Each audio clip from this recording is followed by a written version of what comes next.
Hi, dear customer. My name is Jane. And you use dropper to get 1 or 2 drops of blood. Have a look about this.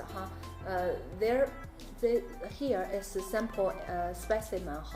Slowly, key points is slowly 1 drop, 2 drop, and then open this one.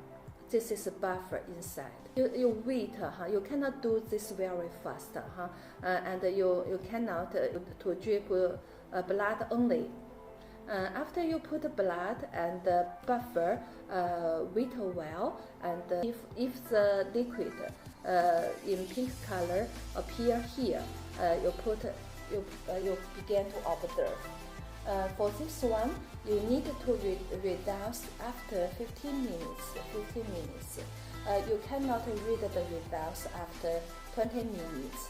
If you read the results long time later, the results will be not correct.